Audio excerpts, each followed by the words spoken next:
Moving on to our last panel discussion for the day, frameworks, models, and toolkits that can help advance health system in the kingdom. I'd like to introduce our eminent members, starting with our respected moderator, Ruchira Shukla, Regional Head, South Asia Disruptive Technologies, Global Sector Leader, HealthTech, the International Finance Corporation. Dr. Tamara Sunbul, Medical Director of Clinical Informatics, John Hopkins Aramco Healthcare. Dr. Saurabh Chandra, Chief Telehealth Officer, University of Mississippi Medical Center, USA. Amr Mohammed Metwally, Assistant Executive Director, Hamad Medical Corporation. Jaffar Khiariy, Acting Head Department of Pathology and Laboratory Medicine, King Faisal Specialist Hospital and Research Center, Jeddah. Uh, Finally, Tiago Vacas Felguera, Product and Innovation Head from Advanced Care. Now, I hand this over to Ruchira to start the panel discussion on frameworks, models, and toolkits that can help advance health system in the kingdom. Thank you, Satish, and thank you to all the sponsors of KSA for giving us an opportunity to be here together to discuss this very important topic. Thank you also to our listeners and to my distinguished panelists today. If it's okay, I'll be addressing everybody by their first name, so that's fine.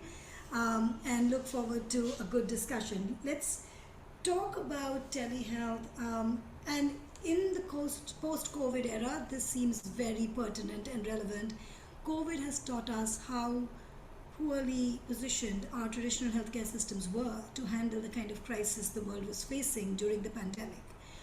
And we also know from the kind of infrastructure gaps there exist in most markets, with less than 2 beds per 1,000 patients, less than 1.5 nurses and physicians per 1,000 patients, that the gap between the healthcare resources we have and what we need is astounding. And a lot of technology tools will be needed to help bridge the gap. And I think technology can actually play a very important role in helping countries leapfrog ahead, where they won't be dependent on just physical infrastructure and training thousands and thousands of people in order to meet the healthcare needs of their countries. So let's begin with talking about teleconsultations and innovations in telehealth in the domestic market. Let me invite Amr to talk about what kind of technologies have been created, what problems are being solved. Are you seeing innovation come from startups? Are you seeing innovations come from corporates? And what's the state of adoption of digital health in the kingdom? Thank you, Ruchira. And first, I would like to say I'm very pleased to be in this specialist group and to address it for all audience. It's amazing always to be talking about telehealth, especially in this valuable event. Yes, today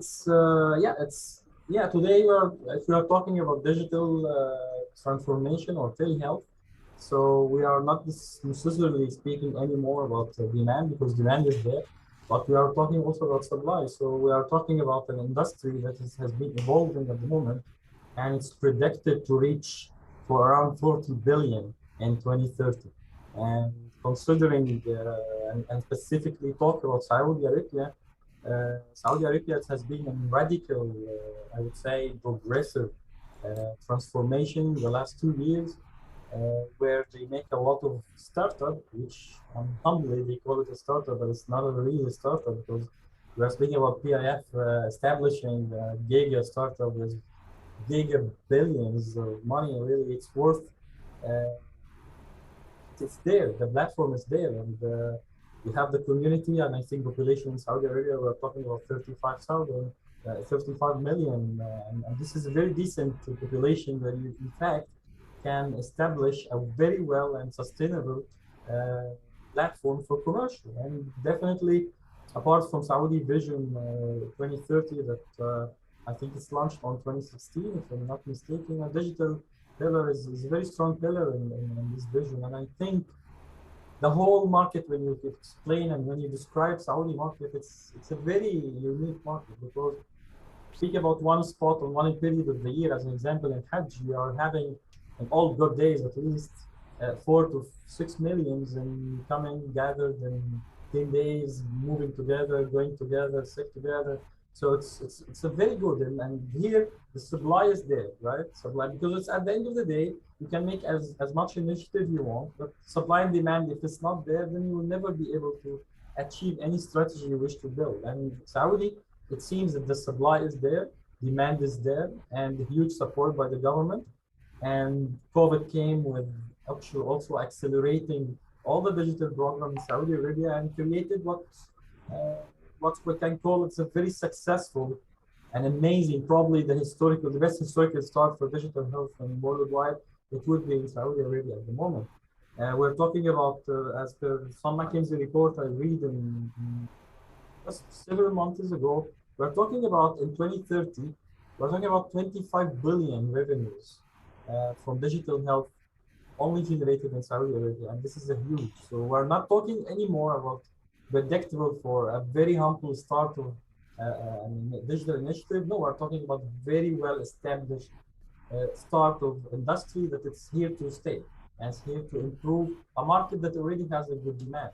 And opposite of this, we saw also very good startups. I always trying, as an example, during COVID, when you go in the app, Sahha, I think they call Sahha or Sahhati, it's Ministry of Public Health app. I've been in Saudi Arabia 2 times recently, and every time you go there, you can schedule an appointment, you can see your EMR. It's a quite very good app.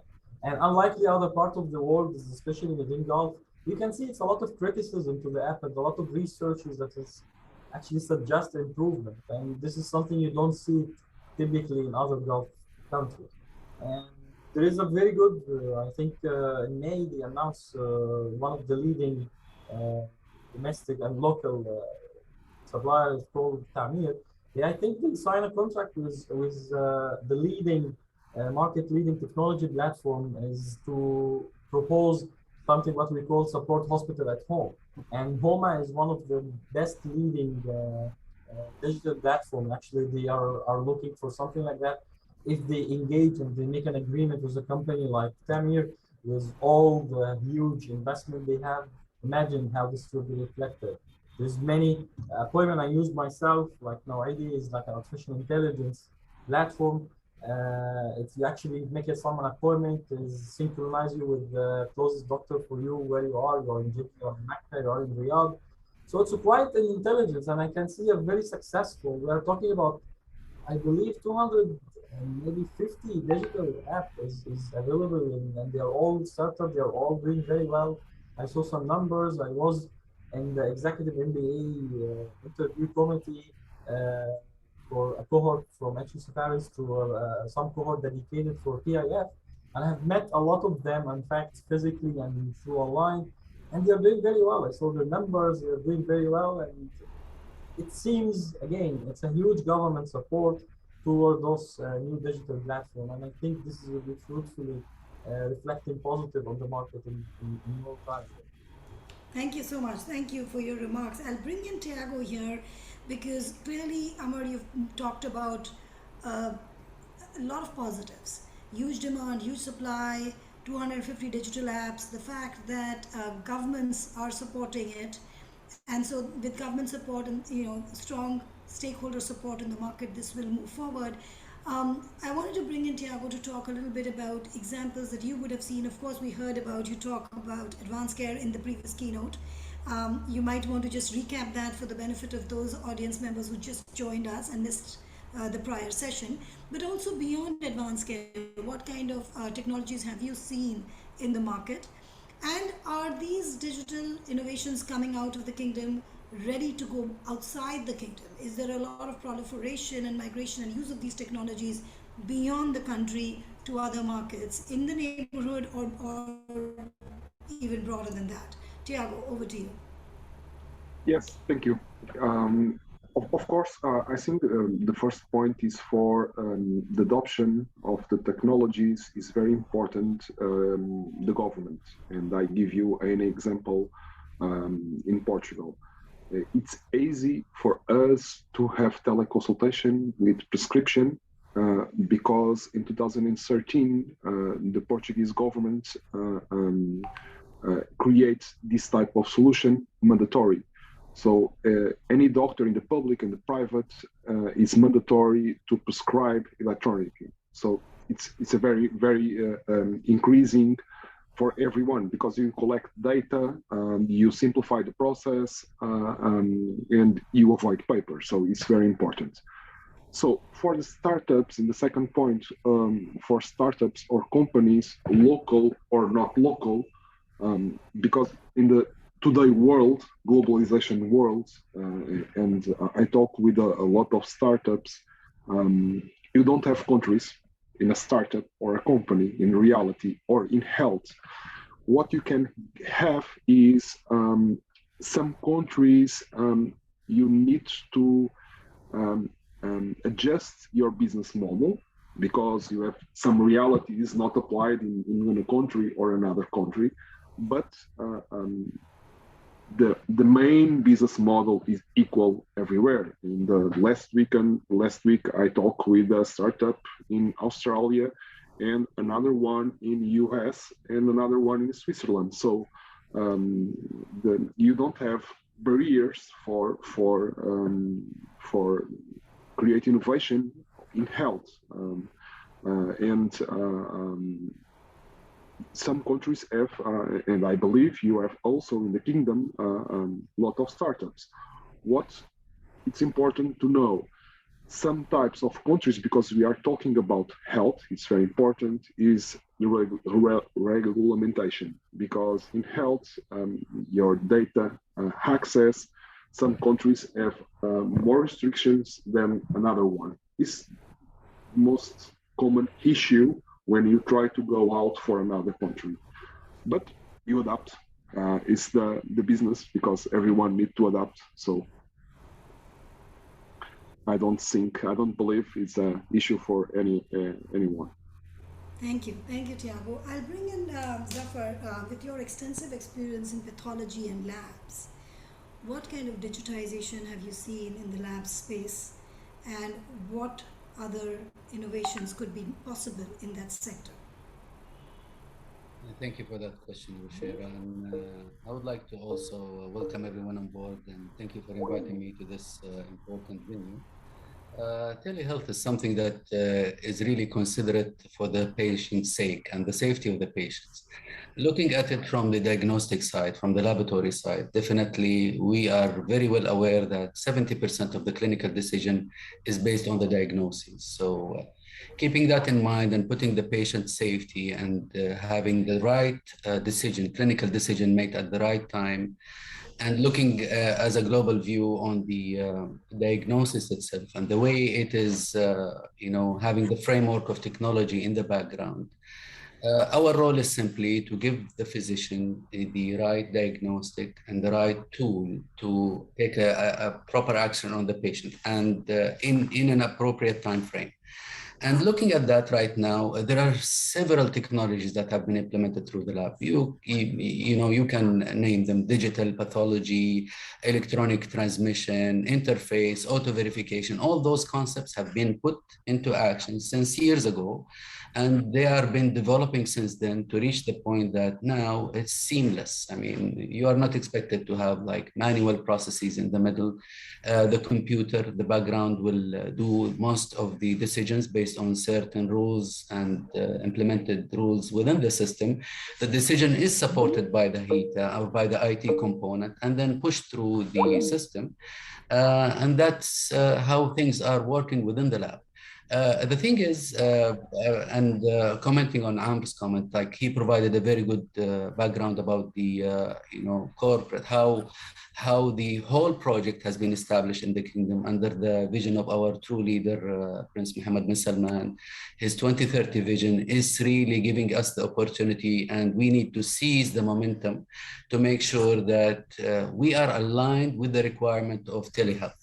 I'll just give you one example of differences and variation from one laboratory to another, like unit of measurement. Some laboratories will measure by milligram per deciliter.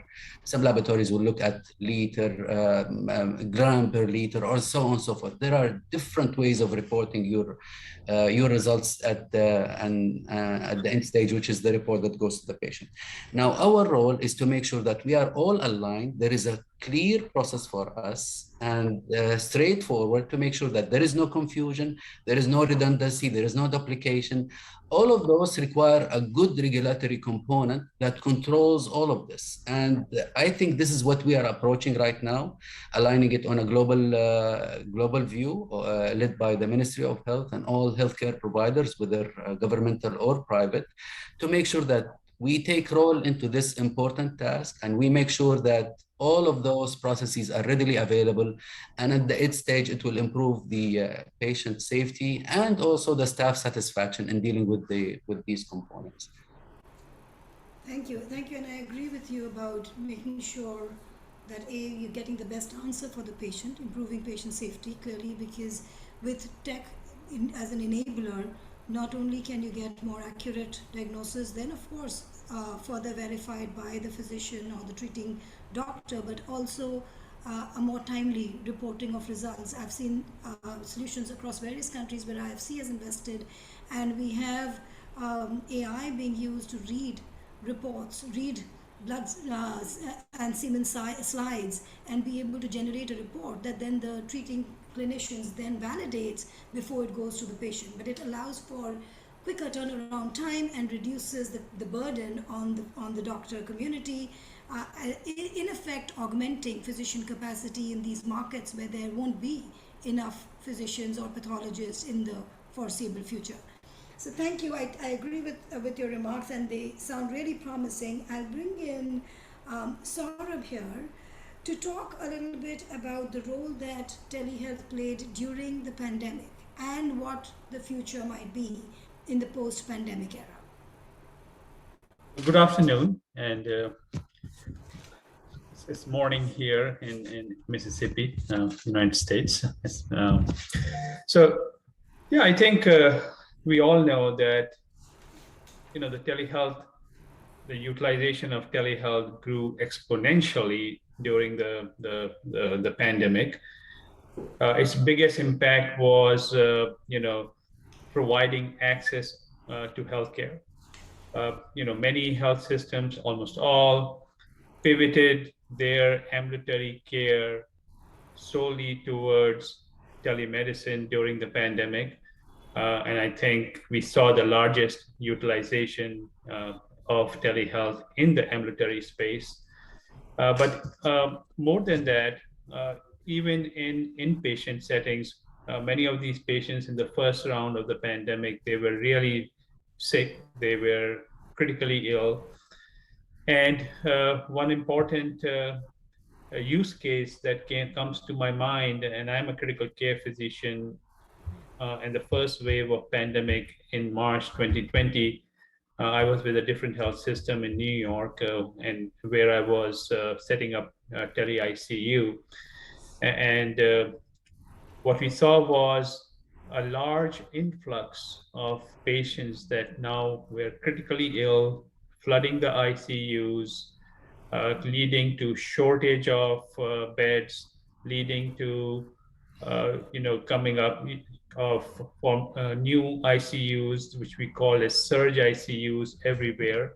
And we saw a great utilization of telehealth there, because what we saw was you ran out of beds, but more than that, you ran out of providers that had the experience and training to take care of these patients who were really, really sick.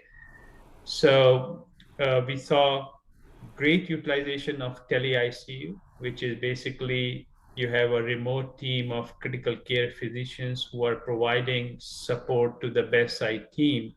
And when you have a bedside team made up of providers which are not critical care trained, then you can imagine the support that the benefit that they receive from having a Tele ICU physician remote in and guide them while they are at the bedside taking care of these patients. So I think not only in ambulatory care, but also we saw a huge benefit of telehealth in the inpatient setting during the pandemic.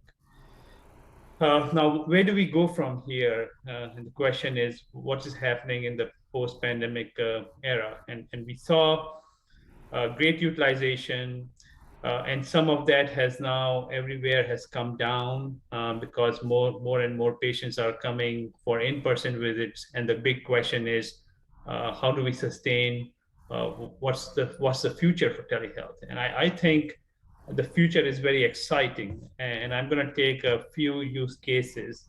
And what I would like to do is I like to break it up into the setting where you receive your care. So let's talk about the ambulatory setting, the outpatient world. The biggest benefit in the outpatient world, in the ambulatory setting, the data that we have here in the United States and elsewhere as well, is in the behavioral health. Doesn't require too much of physical examination. You can, take care of patients in their homes. The patients are more comfortable talking about, their behavioral health problems. We have seen an enormous rise in the ambulatory setting in the behavioral health world. And I think that is not going anywhere. I think that is going to be sustained. It provides ready access to patients. The providers are happy. They get the clinical information that they need for making decisions. And I think that is there to stay.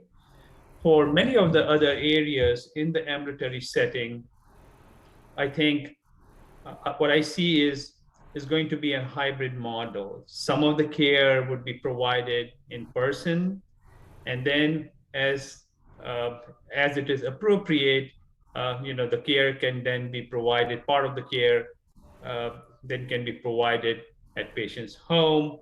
So it is an evolving model, which I think is going to be a hybrid model that doesn't lead to fragmentation of care. It leads to better clinical outcomes. So that's what I see in the ambulatory model, a very high utilization of telehealth in behavioral health, in other specialties, evolving hybrid model, care delivered at home together with in-person for best patient experience and good clinical outcomes. In the inpatient setting, I think there's shortage of providers, there's shortage of nurses here in the United States. And I see some really cool evolving telehealth based models of care. Of course, tele ICU I just talked about. I think it is has shown its benefit, is going to stay. Areas such as telestroke, where again there's shortage of specialists, they're going to mushroom, they're going to grow. But one of the exciting areas in the inpatient setting that I see evolving is virtual nursing. There is a huge shortage of nurses here. There's a fast turnover. There's been a lot of burnout. And I think model where we can support the bedside nurses by bringing in workflows where a remote virtual nurse can work together, offload the bedside nurses. I think that's a very exciting area. It will lead to reduction in the burnout of the bedside teams, increase retention of your bedside teams. And I think it's really going to be very exciting as some models develop and they show their value. Now, the most exciting thing that I think in telehealth is going to happen in the homes of the patients. And that has been,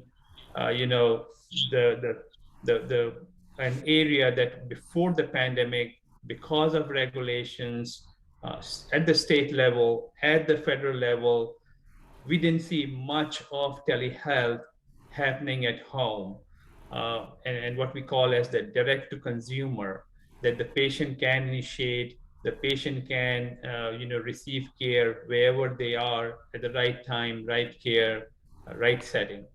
And I think that is a very exciting area, direct to consumer. For example, let me give you an example of like tele-urgent care. For minor non-life-threatening care, patient can receive care at home. Why do they need to go to the hospital? Why do they, especially if they're living in areas which are, at quite a distance from, brick and mortar facilities? Why do they need to drive 2 or 3 hours to see, a physician for minor care? So I think direct to consumer is a big segment. We will see a lot of exciting things happening there. And one use case is urgent care. We have a 24/7 urgent care now to provide non-life-threatening, remote consultations, even prescriptions for non-life-threatening illnesses. Then another area that is very exciting is remote patient monitoring for chronic disease management, and that is wearable devices, given to patients at home, blood glucose glucometers, manometers. Patient can take their readings at home. They are Bluetooth-enabled devices. The data flows through the cloud, comes to the team, and they can follow the trends, and depending upon the readings, they can advise the patient at home, even educate the patient at home, empower them to take care of their own disease states. I think that's another very exciting area, is remote patient monitoring, wearable devices at home. Now, one more thing that is very exciting thing that is happening is that I think that is going to have a very big impact as how we see medicine evolving, the field of medicine. I think patients are wanting their care to be taken, away from the hospital, more where they belong, in their community, in their homes. And I think we are going to see a pivoting of some of the care that is traditionally delivered at home, now pivoting towards that being delivered at home. For example, let me talk about pneumonia, community-acquired pneumonia. They come to the hospital, they get discharged in 2 or 3 days. We are going to see them come to the ED, get diagnosed, and given an option. Hey, you don't have a life-threatening illness. Do you want to stay at the hospital, or do you want to be at home in your home setting, where we can have nurses coming to you at home, and then maybe we can have wearable devices, we can have providers using telehealth, take care of you at home. And I think that is a very, very exciting area. It will lead to better outcomes, more patient satisfaction, and lowering of the cost of healthcare. So really, I think the genie is out of the bottle. It's very exciting, phase for telehealth after the pandemic, and a lot of new things that will be coming up. Thank you, Saurabh. I will move ahead, given that we're soon going to be running out of time. I'll bring in Tamara to build on some of the points you made and talk from her perspective on the innovations she's seen and the future opportunities for telehealth across the different care settings. And do you agree with Saurabh on at-home care being the next phase? What do you think could be some challenges and possible solutions to make that a reality? Thank you. Actually, I think I'm probably going to summarize what all of my colleagues have said. So initially, telemedicine came in as a big disruptor, because if we were to do telemedicine from scratch, it would have taken us 10 years between regulations, between sorting out the technology. And COVID came as a big and to do this away and to think twice about it, and we're moving forward. Now, after that initial big uptake with telemedicine, we've seen and using it for televisits. After a while, patients wanted to come back to the hospitals. They wanted to come back and see their doctors, and they're not everything we discovered that I think you can do through televisits. So I think the industry began to find the use cases for basically for telehealth, and I think we discussed some of them. We talked about telepathology, teleradiology. We still have the mental health for the teleconsultations, and then on top of that, right now we're seeing it evolve into the hospital at home, the prevention before intervention. And we're starting to see connected devices come into play in which patients is uploading their information, whether it's from simple things like their Fitbit or their activities to more complex things like having our patients who have congestive heart failure sending their daily weights. So anytime it goes up, we get alerts and we know that this patient, we need to intervene now and not wait for the patient to be admitted to the ICU later. So I think having all these repurposing telehealth with these new technologies is where we are at this era. Remote monitoring also is really in this year, of course, they call it the year of resignation, in which we've lost a lot of our nursing and a lot of even our clinical people post-COVID, when people are really reevaluating their priorities in life, and the people who came out to help are actually going back and finding different things that they had passion for. So I think telemonitoring has also helped a lot. So looking at how it's going to be evolved and looking at the hospital of the future. Hospital of the future is not what we see right now. So most of the care in the future will probably be done at the home setting, and the hospital will be a place where you just come and do a procedure. But we're going to see a shift of the care delivery happening in the next few years. And I think having this telemedicine as a platform and having the policies and the governance around it is what's going to happen in the next years. I'm on the digital health platform with the World Health Organization, and this is one of the things that we're actually looking now about standards and regulations and how this is going to be sort of addressed. I mean, I think within countries, each of us have probably addressed it. But then when you go beyond the borders, right? And then when you start to do telehealth, because you can now go across the borders with, in the future, God knows, telesurgery, when a surgeon is in one place and surgery is happening in another place. So once you do that, how do we credential, privilege our clinicians that are doing it? What happens if something goes wrong? Who's responsible? So all these kind of governance questions are things that still need to be addressed in the future. Thank you, Tamara. I think we have lesser time right now than I had hoped to have for our second round of questions. So maybe the second round will be more of a rapid fires, but let's go through it quickly. I'll come back to you, Jaffar. You talked about the strong political support. But and I'll bring you and Amr in on the same topic, which is emerging regulations that could take this industry further. So I'll request you guys to be crisp and just talk about the top two things that you think from a regulatory standpoint could advance telehealth to its next phase of growth. Jaffar, over to you. Definitely, and I will be very quick about this. And just echoing Tamara's comment about how COVID became the catalyst for expediting the delivery of telehealth across the globe.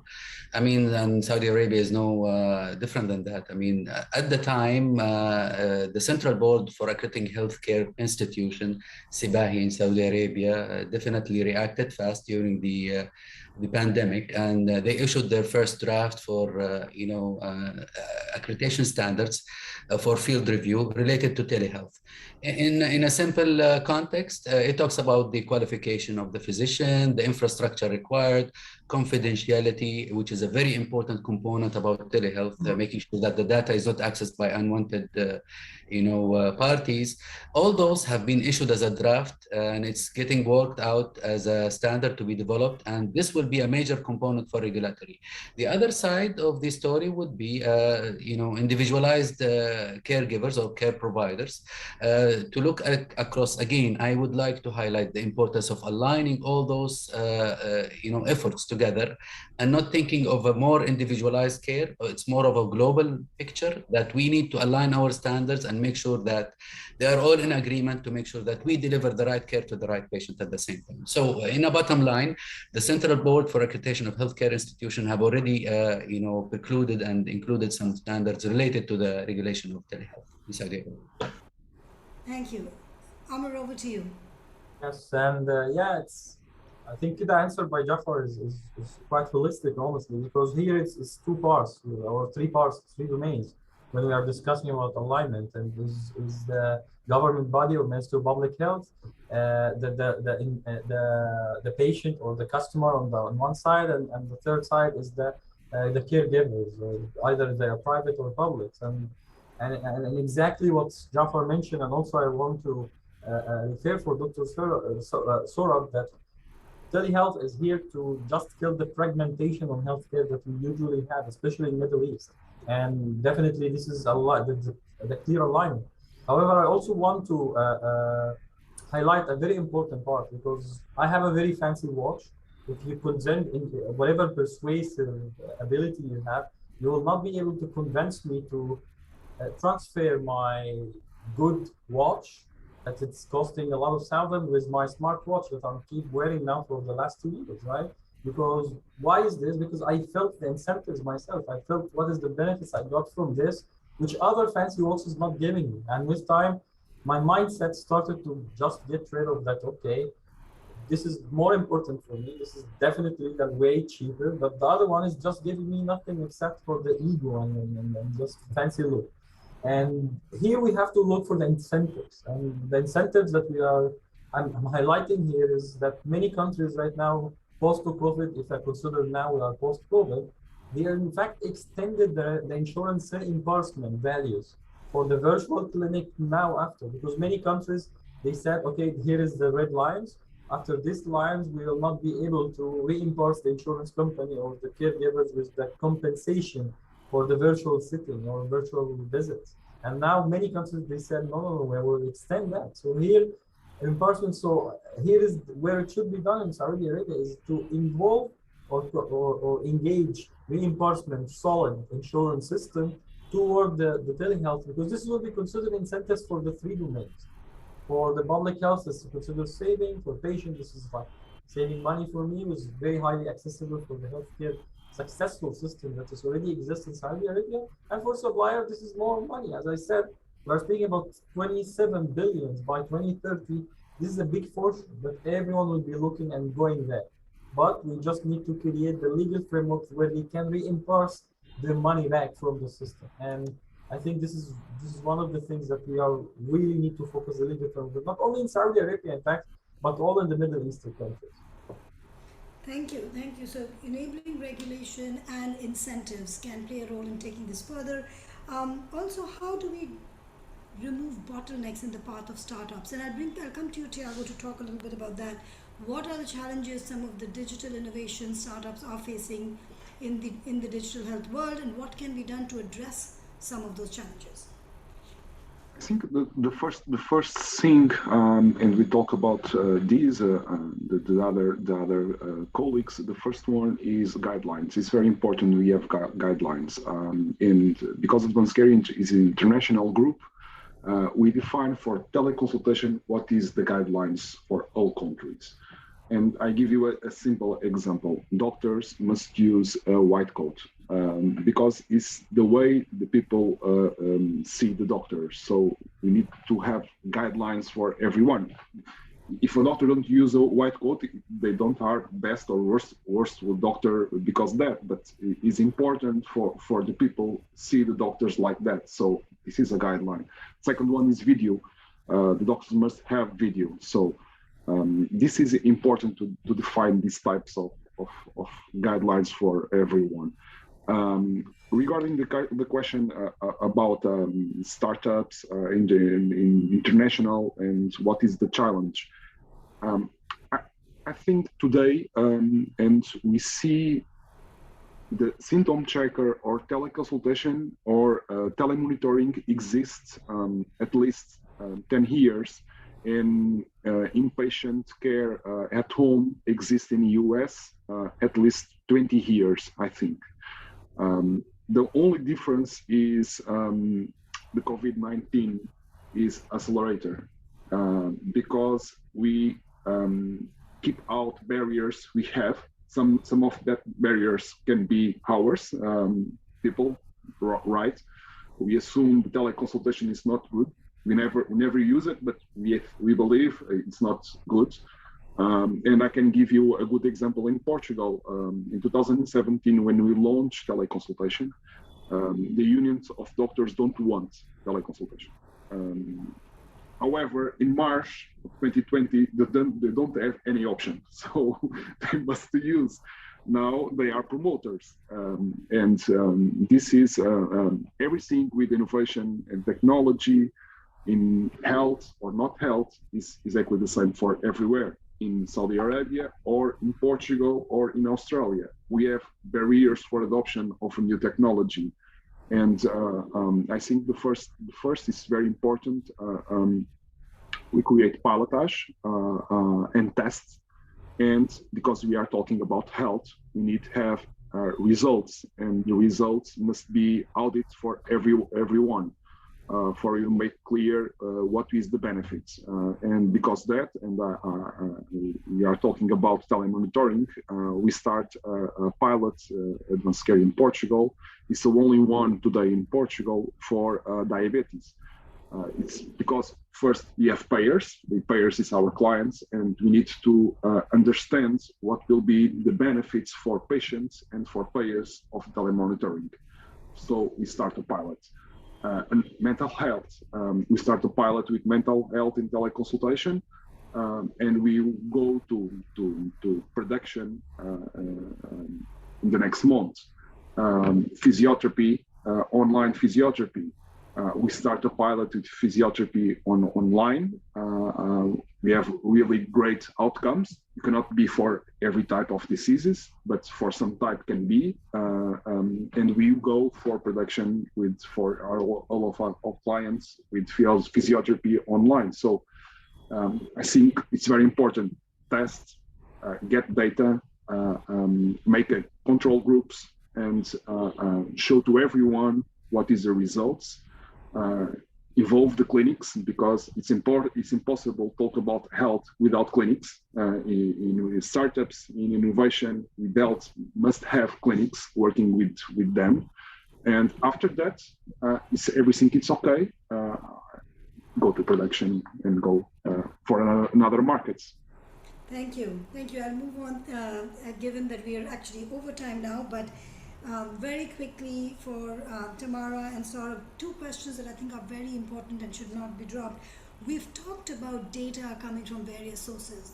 This panel has talked about wearables, we've talked about at-home care, inpatient telehealth, outpatient telehealth, and you see patient data disaggregated, in the hospital setting, at home setting, in the lab setting, as Jaffar talked about. Tamara, in your experience with electronic health records, what solutions do you think are needed in bringing these data sets together to build a unified longitudinal patient record and to be able to give more actionable insights? Sorry, you're on mute. So I think it's very important to build your workflows when you start with telemedicine to be able to incorporate this. So this should be part of your regular patient information. So you should be able to input that information, drive decision support, because you don't expect somebody to actually review all those labs to drive when the abnormal ones come through, to be able to drive decision support, and then basically to integrate anything that's happening as a televisit or as telehealth into your regular electronic health record. Now, once it comes into your electronic health record, the next challenge is, how do we share this across, right? So now that I have all this information with me, and this is when we come up and we talk about our National Health Information Exchange. So in Saudi Arabia, we have something called Nafis, and Nafis is basically, we have financial Nafis and we have clinical Nafis, and Nafis is our new sort of HIE, and it is actually based on structured data. So once a patient has diagnosis, allergies, medications, visit, everything goes through directly into this basically electronic record, and then you get the full longitudinal record, including the studies they've done, medications they're on. It doesn't really matter if this is a lab visit, or if it's a televisit, or if it's an in-person visit, or if it's an ambulance that has this patient that's carried it. So all that information eventually goes into this big depot and is classified under that direct visit. And the more we automate this and have it just naturally flow, the more easier it is to aggregate the data and then later drill through. Talking about telemedicine, I couldn't have this panel stop without mentioning that in Saudi Arabia, we've been pioneers of this. We have the largest telemedicine center actually in the world that's established in Riyadh. And we're very proud that Saudi Arabia is paving the way forward in being actually a role model for adoption of this new technology. So I couldn't not mention that our new telemedicine hospital that we have in Riyadh, our virtual hospital. Thank you so much. And I'll turn to Saurabh for very quick remarks on what should health systems do. So, Tamara has talked about the automated aggregation of data across various systems. We heard about enabling regulations. We heard about aligning benefits. But in world over, there are hospital settings where there is still some sort of resistance to adopting technology. What do you think can be done beyond obviously the catalytic effect that COVID-19 has pushed us forward? But if you take us to a future where technology becomes a partner in providing the best quality, affordable care, accessible to populations in underserved areas, what should health systems do to make that possible? So, Ruchira, to respect everybody's time, I will, answer that in one sentence. I think health systems should invest in a long-term digital strategy. It would pay rich dividends for their patients, but they have to have a digital strategy in place where they are today, where they want to go, and what is needed for them to get from point A to point B, whether it's technology, investing in platforms that are integrated with the EMRs, a front door digital strategy where patients can seek care, virtual care, investing in data, interoperability with EMRs, and then education their providers in the benefits of telehealth. Thank you, Saurabh. I'll stop to see if there are any questions from the audience. We are about 6 minutes over time. Bridget, did any questions come in that we should address before we close? No, Ruchira, not at the moment. Wonderful. Obviously, things have been very clear, and the panels and all the panelists have given very disruptive, informative answers. So thank you so much. I've learned a lot, and I'm sure our audience has learned a lot, and we are very encouraged by the overall message. The genie is out of the bottle. Telehealth is here to stay and to grow, and there's a lot of enabling support from regulators, from investors, from health systems across the world. So we should all continue to pull together in making this a reality where technology partners with our health service providers to provide the best care for our patients. Thank you so much. Thank you. Thank you. Well, what an informative and engaging our last panel discussion of today has turned out to be. It indeed was an honor to have some of the brightest minds from the healthcare industry for this panel. Thank you very much, Dr. Tamara, Dr. Saurabh, Amr, Jaffar, Tiago, for being on the panel and sharing your unmatched knowledge. And also thanks to our dear panel moderator, Ruchira, for leading an extremely interactive and insightful discussion. It is indeed great to hear about the frameworks, models, and toolkits that can help advance the health system in the kingdom. Thanks again, and have a nice day, you all. Thank you. I would like to remind all our dear participants to visit the booths of Philips, Advanced Care, TrueDoc, Access AI, and One Source Solutions International, and see what they have to offer towards telehealth for your respective enterprises, and feel free to drop your questions to them directly, below booths or chat box. Well, what a wonderful and power-packed day one has turned out to be. I'm sure all whatever we have learned today about telehealth, insights, trends, solutions, predictions, experiences, and the vision ahead for healthcare will be beneficial to you all.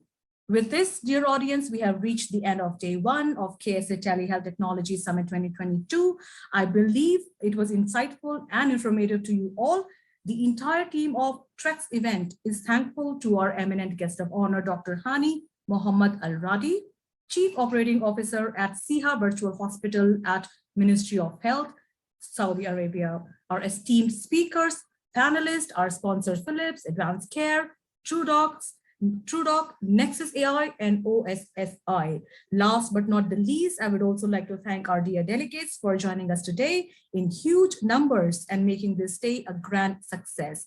For tomorrow's session, we once again have an exceptional lineup of some of the brightest minds from the healthcare industry. So kindly do not miss the last day of the KSA Telehealth Technology Summit 2022 between 10 a.m. to 1:30 p.m. Saudi time. The event link will remain the same as today. Have a nice day ahead to you all. Thanks.